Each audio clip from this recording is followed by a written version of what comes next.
na, why Lord? Ngano man Ginoo. No, kung makapangutana ka, nining mo nga pangutana, sa diyang nibalo ka, o nasayad ka, o naka-experience ka, nga dunay mga butang nga mga negatibo nga nahitabo anang tawhana o diha ba sa imong pamilya, no? So mga pangutana igsoon nga nagakinahanglan og tubag nga lisod kaayo kanang tubagon sa usa ka tawo igsoon. So laktod nga pagsulti ngano man nga gialaw sa Dios nga kanang butanga mahitabo kaniya o mahitabo kanato igsoon. Sa California tingali daghan nga mga Kristohanon ang nangutana dito ngano man Lord, no, sa ilang gipundar ang ilang mga balay sulod sa dugay panahon niya sa usalang kapag pamilok igsoon, tanan nilang gihaguan nangawala niadtong panahon na pila ka kasimbahan ang nangasunog niadtong mga panahon na igsoon, no? O tingali nakapangutana siya ngano pa man nga ang among pamang simbahan mo'y nasunog. So mo atong isgutan yung takna sa kabuntagon. Diin atong isgutan ang kinabuhi ni Job igsoon. So open your Bible in the book of Job chapter 1 from supposed to be from verse 1 up to verse 22. Pero gusto na mong basahon gikan sa verse 1 up to verse 8 lang. Sa verse 1 again, in the land of Uz there lived a man whose name was Job. This man was blameless and upright. He feared God and shunned evil. He had 7 sons and 3 daughters. And he owned 7,000 sheep, 3,000 camels, 500 yoke of oxen, and 500 donkeys. And he had large numbers of servants. He was the greatest man among all the people of East.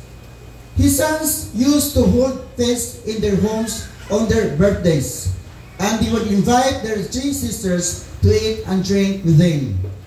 When the period of feasting had run its course, Job would make arrangement for them. To be purified early in the morning, he would sacrifice a burnt offering for each of them, thinking, my children have sinned and cursed God in their hearts. This was Job's regular custom. One day the angels came to present themselves before the Lord, and Satan also came with them. The Lord said to Satan, where have you come from? Satan answered the Lord, from roaming throughout the earth, going back and forth on it. Then the Lord said to Satan, have you considered my servant Job?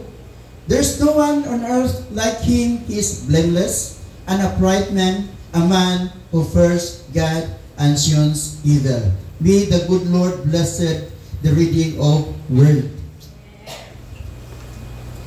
So ang pangutana nga naman nga ang gitawag og mga maayong tao suffer evil in this planet igsoon. Kung imong tan-awon sa mga first chapter of sa life ni Job igsoon, imong makita dinhi ang good reputation diha siya kinabuhi igsoon. Gi-describe dinhi kung kinsa si Job. Nga matud pa sa verse 1, he was upright.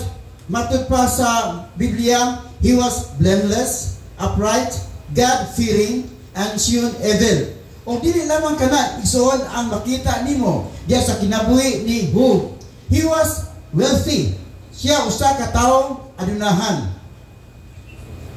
Nya gi-elaborate pa gyud dinhi sa atong ginabasa nga si Job nakaangkon 7,000 nga mga karnero, 3,000 camels, 500 yoke of oxen, 500 donkeys, and have large numbers of servants. He was the greatest man among all the people of the earth and so on. So imo makita din no nga bisan pa man sa kahimtang ni Job niya itong panahon na nagapabilin ang iyang pagka-blameless o ang iyang pagka-righteous igsoon. So imo makita ba no sa sitwasyon ni Job din iyang ipadayag igsoon nga posible diay ingon nga human being to remain godly and become wealthy. Amen pa? Kay kasagaran gud nga mabot sa una-una sa tao. When a person is wealthy and he is working in the big company or government office igsoon, ang nasilang huna diyan siya, kanang tawhana nahimong nadato na siya, kay kurakot man na siya. Nahimong konsehal na siya, ug nga nadato,